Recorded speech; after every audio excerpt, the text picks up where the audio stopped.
दूसरों को ज्ञान सुनाने का है। ज्ञानी तो आत्मा माना, हमें खुद ज्ञान स्वरूप बनना है। ज्ञान स्वरूप माना योग युक्त अवस्था।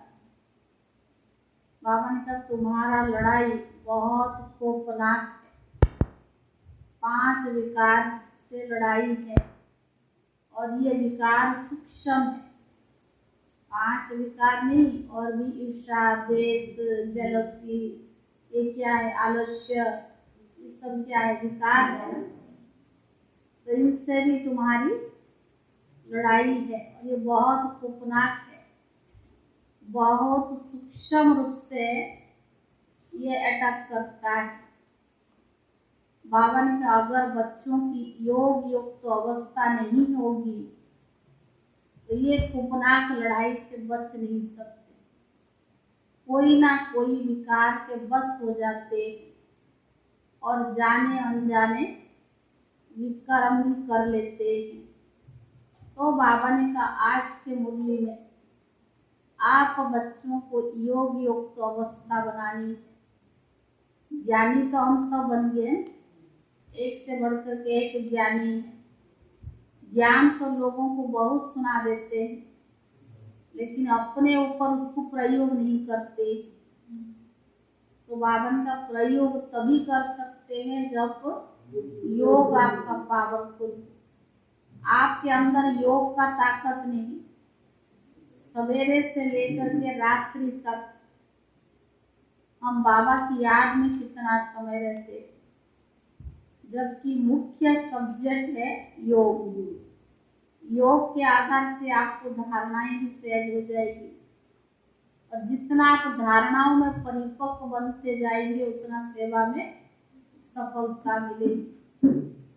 तो बाबा ने कहा ऐसे खौफनाक लड़ाई से बचने के लिए आपको योग में परिपक्व अवस्था बनानी होगी और जितना आपका योग पावरफुल होता जाएगा तो आप ये लड़ाई से जीत पाओगे। नहीं तो बाबा ने कहा जैसे राजाई में फोटो दिखाते हैं ना, राधा कृष्ण लक्ष्मी नारायण, उनको कोई बाण कमान थोड़ी दिखाते। राम सीता को क्या दिखाते, राम को क्या दिखाते, धनुष दिखाते। तो बाबा ने कहा कि ऐसे धनुष लेकर के फोटो खिंचवाओ, इससे तो अच्छा विकारों पर विजय प्राप्त करके स्वच्छ साफ फोटो अपना तैयार, यानी विकारों से, ये जो सूक्ष्म विकार है, लड़ाई है, इससे हमें मुक्त होना है। तब बाबा ने कहा आप ऊंच पद के लायक भी बन सकते हैं। आज बाबा की महावाक्य का सार है, मीठे बच्चे तुम्हारा पुराना दुश्मन रावण है, तुम्हारी लड़ाई बड़ी खौफनाक है।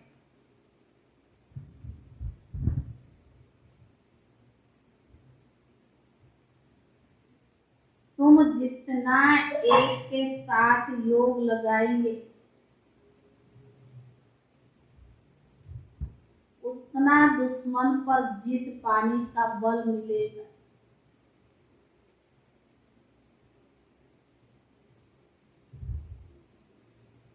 तुम जितना दुश्मन पर जीत योग लगाएंगे उतना दुश्मन पर जीत पाने का बल मिलेगा। प्रश्न, तुम ब्राह्मणों की डिपार्टमेंट दुनिया के मनुष्य से बिल्कुल ही भिन्न है।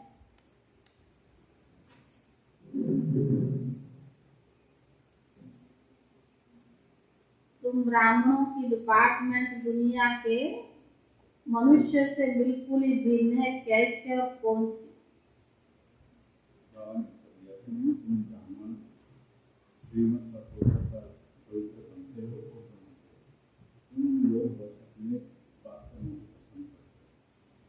बात तुम्हारी समझ में और लौकिक में मनुष्य हमेशा कभी होता ही आता है। उत्तर है दरवाजा बंद कर। तुम ब्राह्मणों की डिपार्टमेंट है श्रीमत पर पावन बनना और बनाना।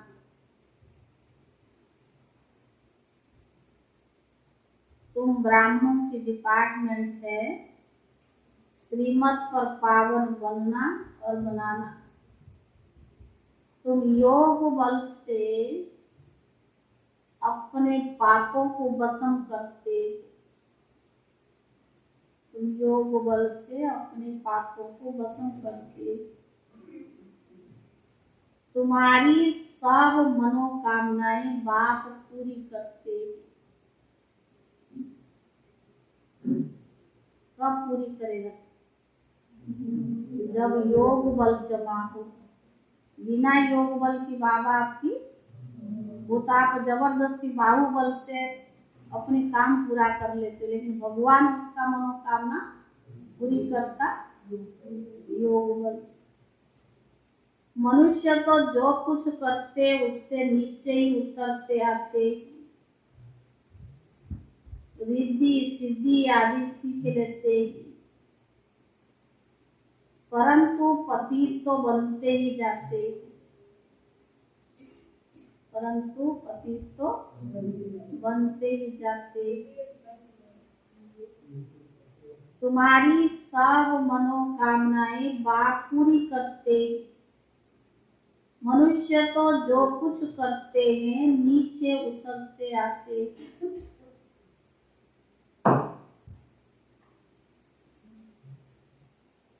रिद्धि सिद्धि आदि सीख लेते,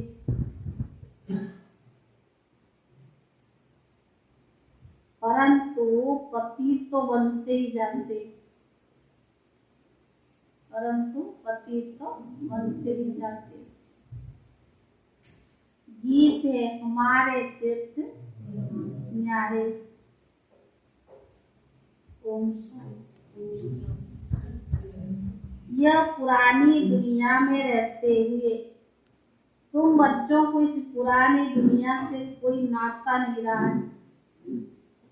भले पुरानी दुनिया में है और पुरानी दुनिया में रहते हुए भी कोई नाता नहीं रहा। तुम नई दुनिया के लिए पुरुषार्थ कर रही हो। बेअद के बाद से वर्षा ले।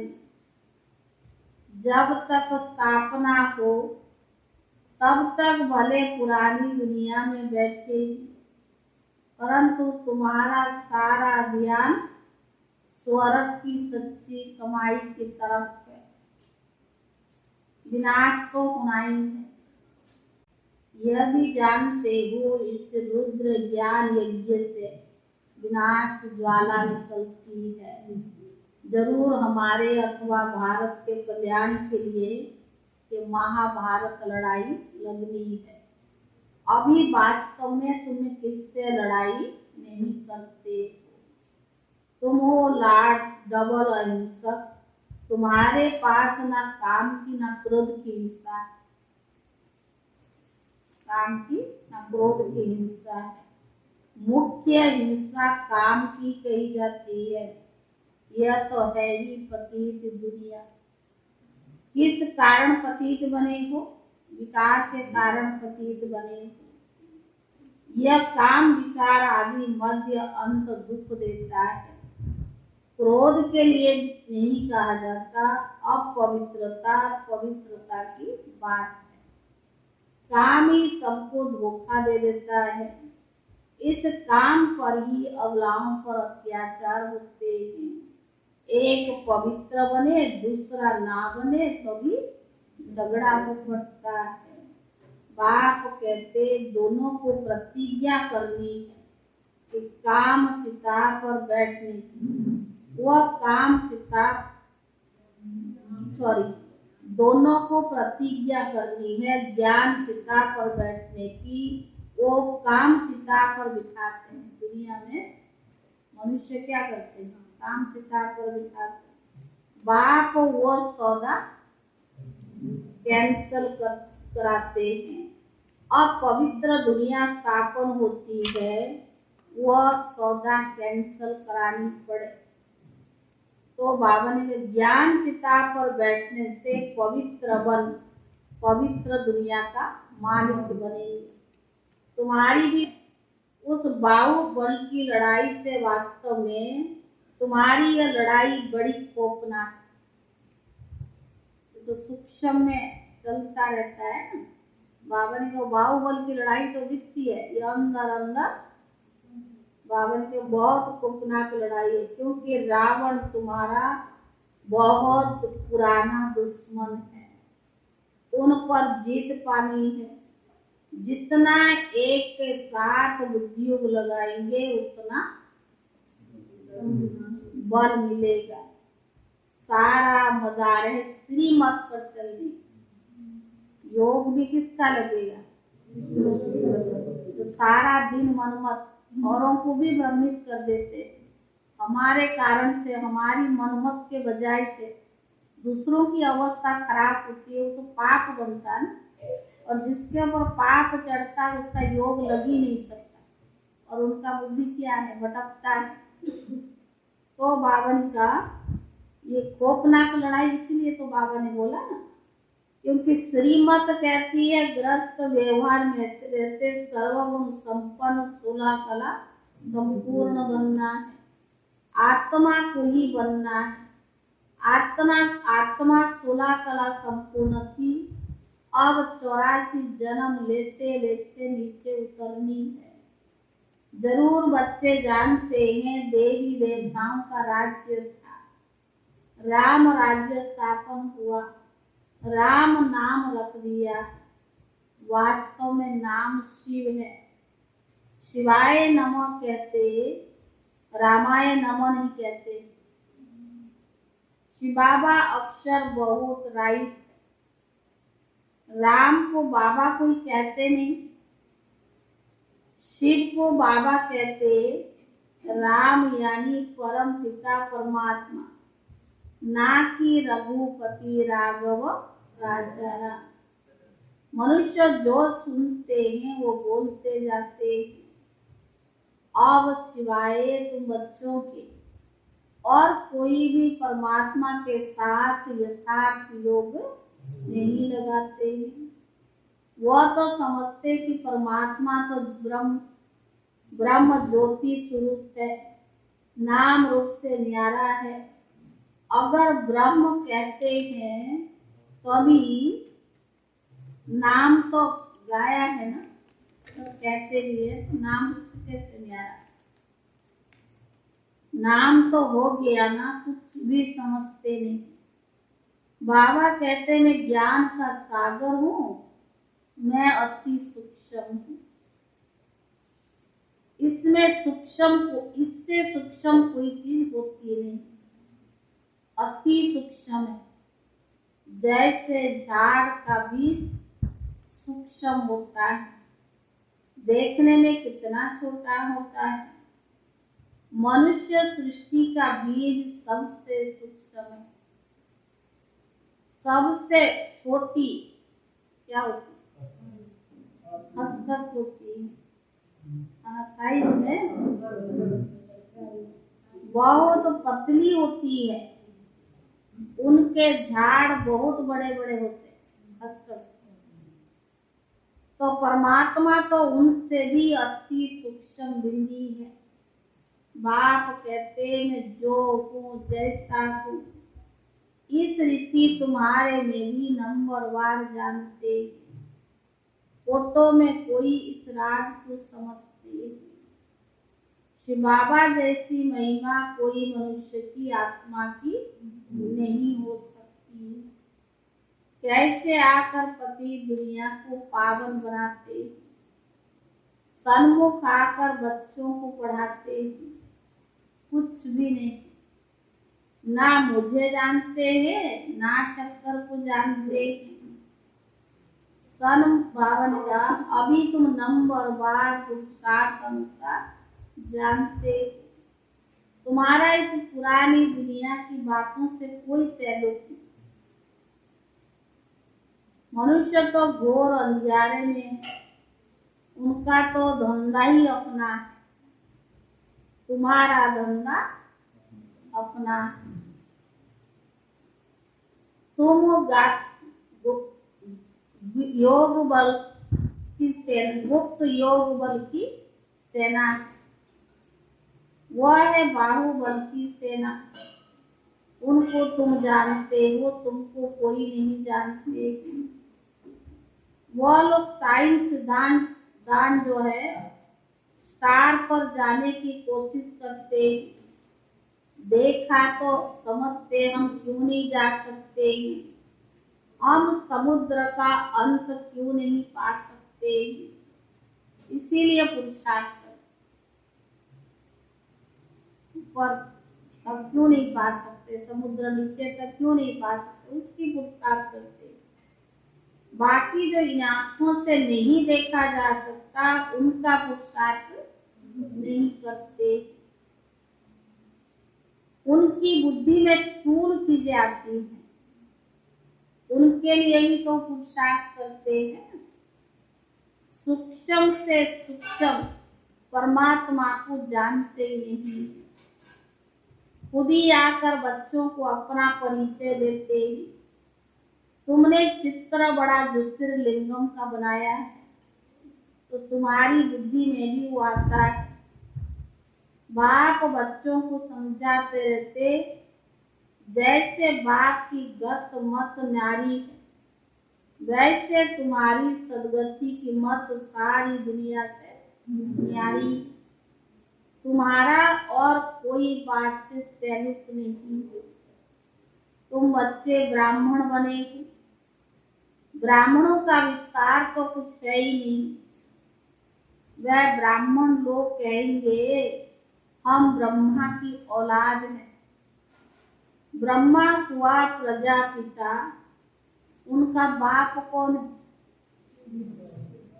वह तो कोई जानते नहीं, वह त्रिमूर्ति ब्रह्मा कह देते। ब्रह्मा के 3 रूप कैसे हो सकते हैं? 3 देवताएं, तीनों की एक्टिविटी अलग, ब्रह्मा विष्णु शंकर, तीनों की एक्टिविटी अलग। रचयिता तो एक ही शिव है, हम सब उनकी रचना वहां रहने वाली है। ऊंच से ऊंचा बाप ही सुप्रीम सोल है। सुप्रीम सोल एक निराकार बाप को कहा जाता है। ऐसा नहीं कि वह भी निराकार परमात्मा और हम आत्माएं भी निराकार है, सब एक ही है, सब उनके ही रूप है। नहीं बाप अलग है, बच्चे अलग हैं। तुमको आपने नॉलेज दी है, शास्त्र में ये बात नहीं कि ब्रह्मा वंशी ब्राह्मणों को परमात्मा बैठ पढ़ाते। परमात्मा ने आकर ब्रह्मा मुख वंशावली ब्राह्मण रची है। जब चक्कर पूरा हो तब संगम होता है। बाप आकर पति दुनिया के अंत और पावन दुनिया की आदि करते हैं, तो जरूर संगम पर ही तो आना पड़े। पावन बनने में टाइम लगता है। आधा कलप से सिर पर पापों का बोझा है। आज बाबा ने कहा सारा योग बल की ताकत, अगर योग बल नहीं सिर्फ ज्ञान सुनाने तक सीमित है तो विकर्म विनाश नहीं होगा। लोगों को ज्ञान सुना दिया, मुरली सुना दिया, कोर्स करा दिया, लेकिन अपनी अंदर धारणाएं नहीं है, अपना भाषा ही सही नहीं है, उनके ऊपर असर कहाँ पड़ेगा? नहीं पड़ता है। तो बाबा ने कहा उसके लिए क्या चाहिए? योग युक्त तो अवस्था चाहिए। तो बाबा ने कहा बाप आकर पति दुनिया को अंत और पावन दुनिया को आदि पावन दुनिया की आदि करते हैं, तो जरूर संगम पर आना पड़े। पावन बनने में टाइम लगता है, क्योंकि आधा कलप से सिर पर पापों का बोझा है। योग अग्नि से जो आत्मा में खाद पड़ी है वो निकलती। योग से क्या होगा? तभी तो आत्मा प्योर बनेगी ना। योगी नहीं है तो आत्मा कैसे पवित्र प्योर बनेगी?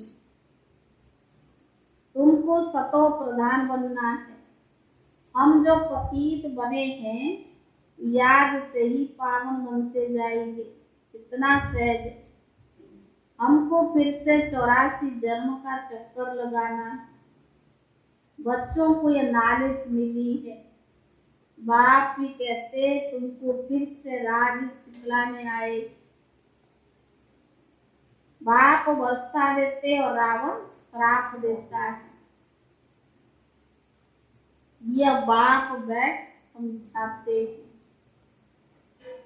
इस समय बाप आकर सभी की मनोकामनाएं पूरी करते हैं। तो बावन का तो अशुभ कामनाएं तो और माया पूरी करती है। बाबा क्या करता है? शुभ कामनाएं पूरी करता है। आजकल रिद्धि सिद्धि वाले बहुत पैसा कमाते हैं। वह कामनाएं माया पूरी करती है। उनकी भी किताब आदि होती है। तुमको कोई किताब नहीं, शास्त्र आदि भी नहीं पढ़ना है। तुम्हें सिर्फ बाप की श्रीमत है। बच्चे पावन बनो, औरों को पावन बनाओ। तुम्हें कभी पतित नहीं बनना है। तुम्हारी डिपार्टमेंट ही अलग है। अलग पहले जो आकर ब्राह्मण बने होंगे वही पुरुषार्थ करेंगे। देवताओं को देखो कैसे सपलिंग लग रहा है। ब्राह्मण बनते जाते, जो थोड़ा भी सुनकर जाते तो प्रजा में आ जाएंगे। प्रजा भी तो लाखों के बनेंगे ना। व्यर्थ तो कुछ नहीं जाएगा। बाबा के बन गए, चलो समय दिया, पुरुषार्थ नहीं किया तो पद नहीं मिलेगा। प्रजा के पद में तो आ ही जाएंगे। अगर यहाँ राजाई वाला काम करोगे तो सतयुग में क्या बनोगे? प्रजा ही बनोगे।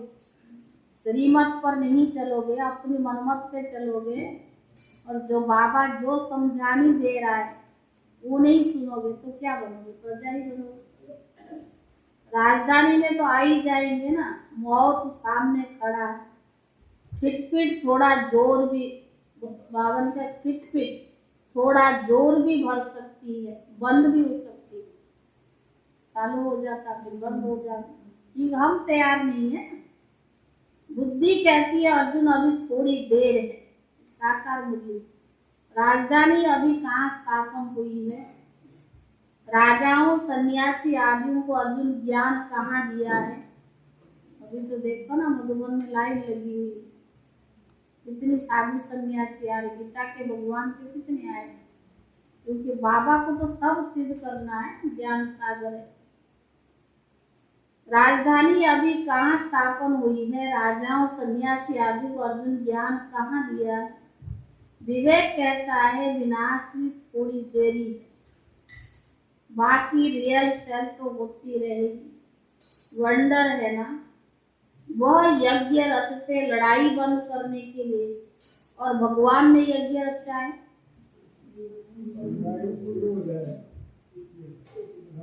तो बाबा ने कहा सारी दुनिया का परिवर्तन करने के लिए, विनाश के लिए थोड़ा शांति होगी तो कहेंगे हमने यज्ञ रचा इसलिए शांति होगी। एक बार यज्ञ सफल हुआ तो चलता रहेगा। बरसात के लिए भी यज्ञ रचा, बरसात हो गई तो खुशी हो गई। एक बावन का बरसात नहीं होगी तो क्या कहेंगे? ईश्वर की भाभी है। जैसे कोई शरीर छोड़ता है तो कहते स्वर्गवासी हुआ, फिर तो शोक करने की दरकार ही नहीं है।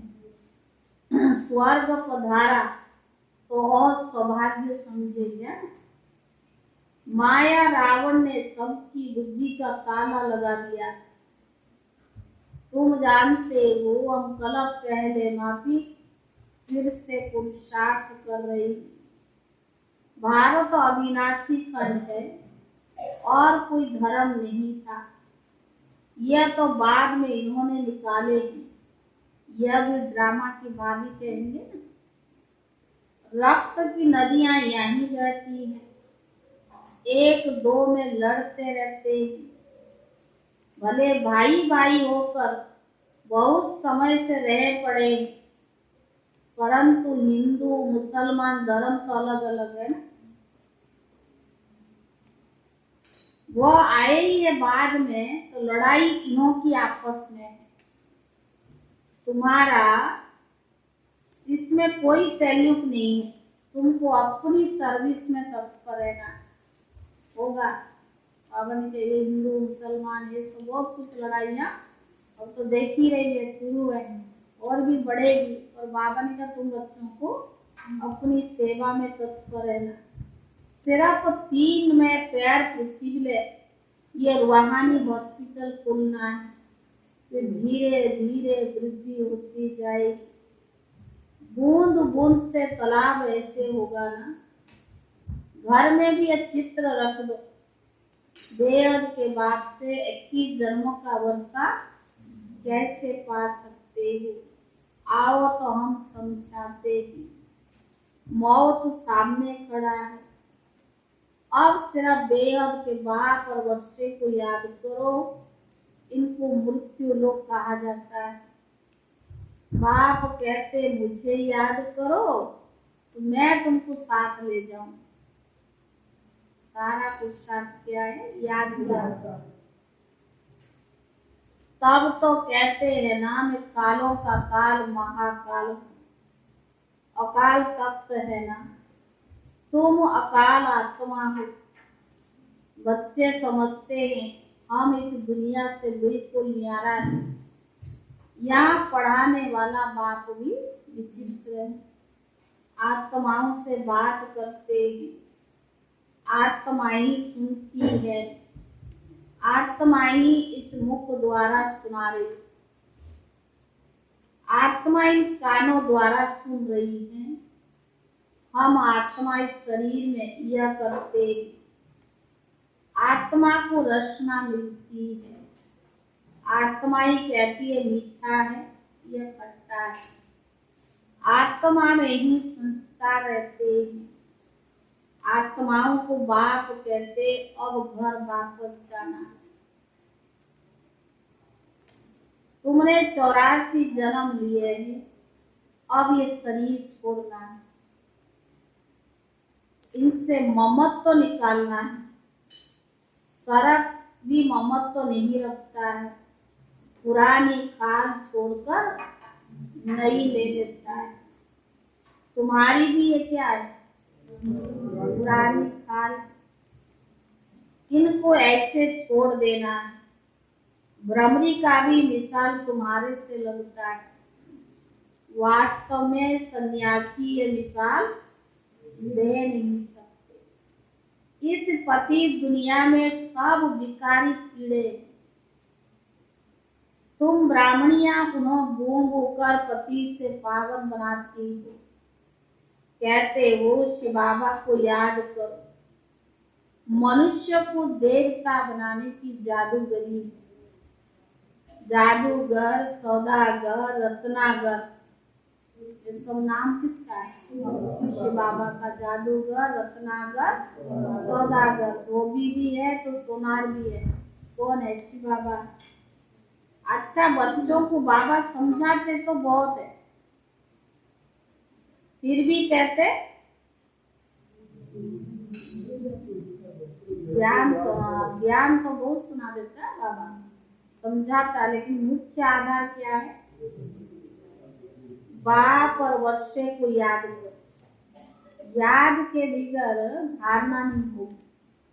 और जब तक आपकी याद की पावरफुल नहीं होगा तब तक आपका बोल चाल व्यापार में जो बाबा चाहता है, जो हमें स्वर्ग में जो प्रारब्ध मिलेगा, उस संगम युग पर दिखाई तभी पड़ेगा जब आपकी योग युक्त अवस्था हो, आपको योग के द्वारा अनुभूतियां हो रही होगी।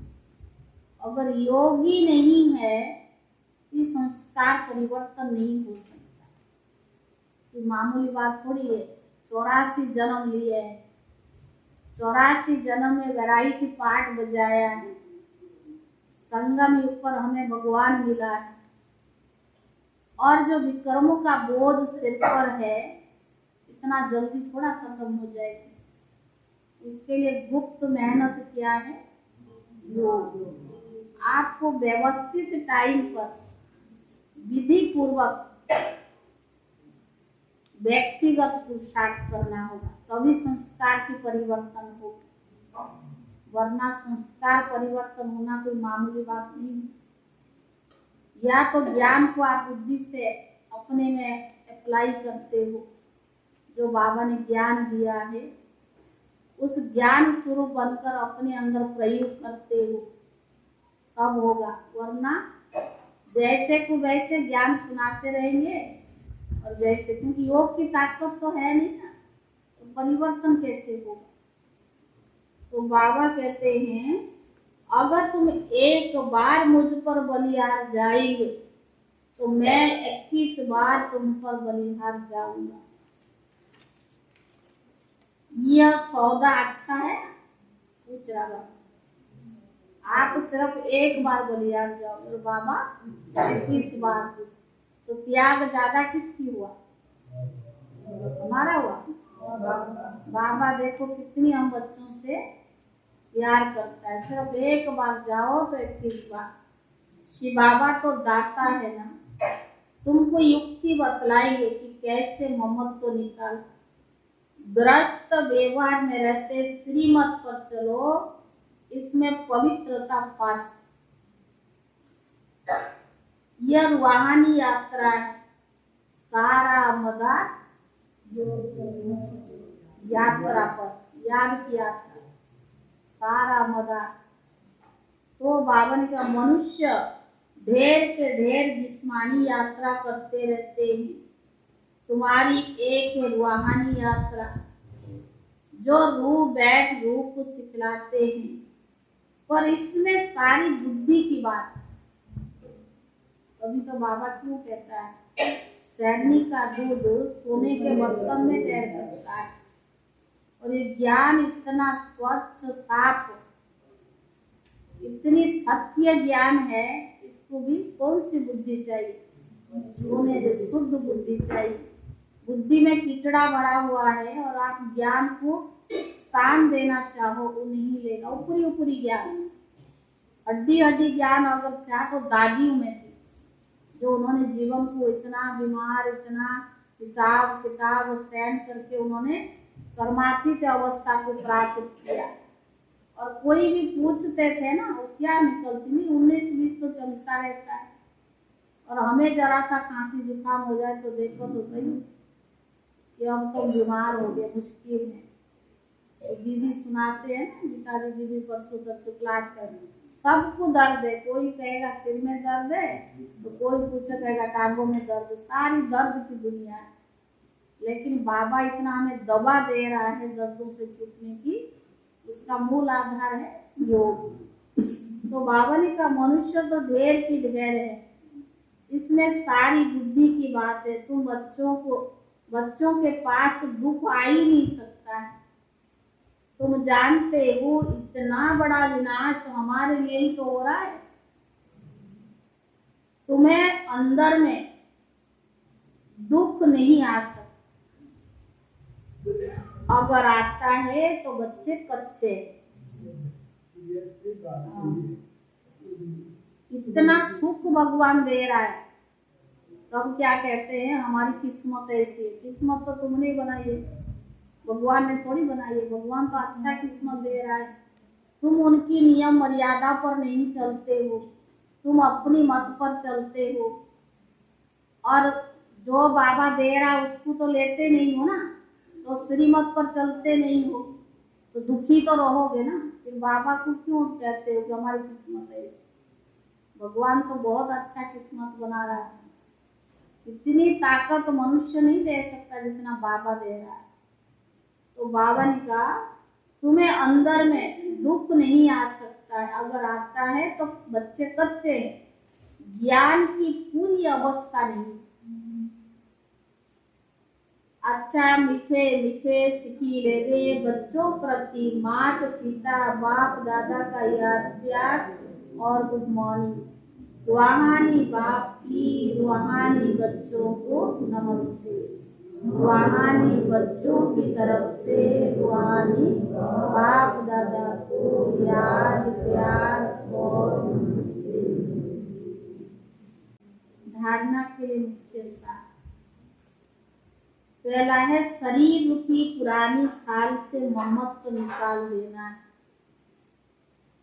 बुद्धि से रूहानी यात्रा पर तत्पर रहना। शरीर रूपी पुरानी खाल से ममत्व निकाल देना है। बुद्धि से रूहानी यात्रा पर तत्पर रहना। दूसरा, पुरानी दुनिया की किसी भी बात से ताल्लुक ना रख। पुरानी दुनिया की किसी भी बात से ताल्लुक ना रख। ज्ञान चिता पर बैठ पावन बन। बात से पूरा अवस्था लेना। पुरानी दुनिया की किसी भी बात से ताल्लुक ना रख। ज्ञान चिता पर बैठ पावन बन। बात से पूरा अवस्था लेना। वरदान, पवित्रता की श्रेष्ठता को धारण कर सदा शुभ कार्य करने वाले। पवित्रता की श्रेष्ठता को धारण कर सदा शुभ कार्य करने वाले पुरुषोत्तम व विशेष आत्मा भव। पुरुषोत्तम व विशेष आत्मा भव। साधारण आत्माएं जब पवित्रता को धारण करती है तो महान आत्मा कहलाती है। एक बात आप सबको कह रही है, जब आप कोई यहाँ आते हो ना तो नीचे का दरवाजा थोड़ा सा बंद करके रखना चाहिए। तो कुत्ता आ जाता है ना, फिर गाड़ी के नीचे यूरिन भी करता है, बैठा रहता है, तो इस सबको ध्यान रखना है। और जब लिफ्ट के अंदर जो भी आते हैं, जो बहुत मुश्किल होता नहीं चढ़ पाते, वो आते हैं तो पंखा उसमें चालू नहीं रखना है। जब आप उतर जाते हैं तो पंखा भी बंद कर देना चाहिए। और जब बाबा कमरे में कोई नहीं होता, चाहे इधर उधर, आपको पंखा और लाइट बंद करके जाना चाहिए। हाँ, क्योंकि बिजली बिल बहुत आता है आजकल। साधारण आत्माएं जब पवित्रता को धारण करती है तो महान आत्मा कहलाती है। पवित्रता ही श्रेष्ठता है। पवित्रता ही पूज्य है।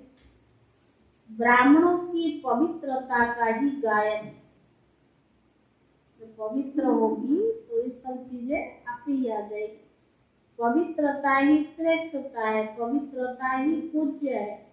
ब्राह्मणों की पवित्रता का ही गायन है। कोई भी शुभ कार्य होगा तो ब्राह्मणों से ही कराएंगे। कोई भी शुभ कार्य होगा तो ब्राह्मणों से ही कराएंगे। वैसे नामधारी ब्राह्मण बहुत है, लेकिन आप जैसा नाम वैसा काम करने वाली विशेष आत्मा। साधारण कर्म भी बाप की याद में रहकर करते हो तो भी विशेष हो जाता है। साधारण कर्म माना झाड़ू पोछा बर्तन है, साधारण स्थूल काम है, लेकिन वो भी बाबा की याद में रहकर करते हो तो भी विशेष हो जाता है। क्योंकि कई समझते ना, हम इसके लिए थोड़ा है, ये काम थोड़ी हमने करना है। भगवान के आप मानेंगे नहीं, जगन्नाथपुरी में जो इतना बड़ा मंदिर है, वो राजा पुरुषोत्तम खुद सफाई करता था। चप्पल जूते भी लाइन पर लगाता, तभी तो उसकी मान्यता है ना। तो भगवान के घर में स्थूल सेवा भी, चाहे वो साधारण है, झाड़ू पोछा बर्तन, उसका भी 100 मार्क्स है। सिर्फ भाषण करने वालों की, आगे घूमने वालों की नहीं होता है। सब स्थूल सूक्ष्म सबसे 100 मार्क्स मिलता है। लेकिन जैसे नाम वैसा काम करने वाली विशेष आत्मा हो। साधारण कर्म भी बाप की याद में रहकर करते हो तो विशेष हो जाता है।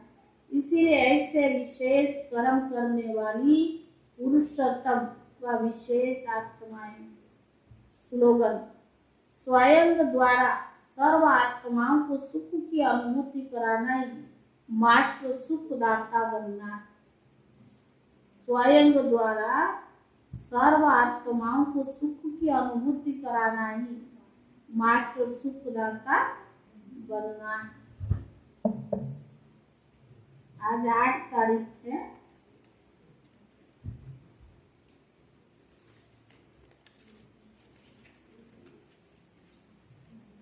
मर्यादा पुरुषोत्तम आत्माओं का एक एक बोल ऐसा होता है जिससे सुनने के लिए सब चात्रक होते। जो मर्यादा पुरुषोत्तम होगा उसका बोल मधुर भी होगा और ऐसा एक एक बोल होगा जो कहते हैं ना महावाक्य जैसा, सुनने के लिए सब चात्रक होते हैं, सोचते हैं कि यह कुछ बोले और हम सुने।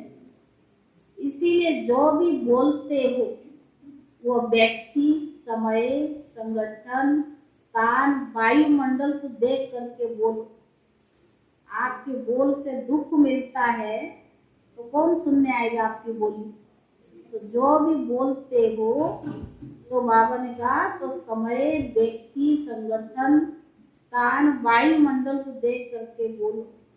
रमणीकता का गुण अच्छा है लेकिन व्यर्थ की हंसी मजाक ना, अधिक बोलना भी ना हो, व्यर्थ बोलना भी ना हो, अधिक एक पूछो तो बड़बड़ करता रहे जो बंद ही ना हो तो वो भी अच्छा नहीं लगता।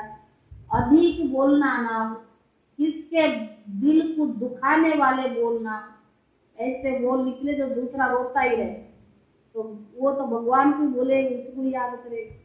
ऐसा बोल नहीं हो जो किसको दुखाने वाले बोल, आराम देने वाले बोल, वो तो अब कहेंगे मर्यादा पुरुषोत्तम। बाबा ने मर्यादा पुरुषोत्तम के लिए बताया कि मर्यादा पुरुषोत्तम किसको कहा जाए, बोल भी कैसे दूसरों को सुख मिले।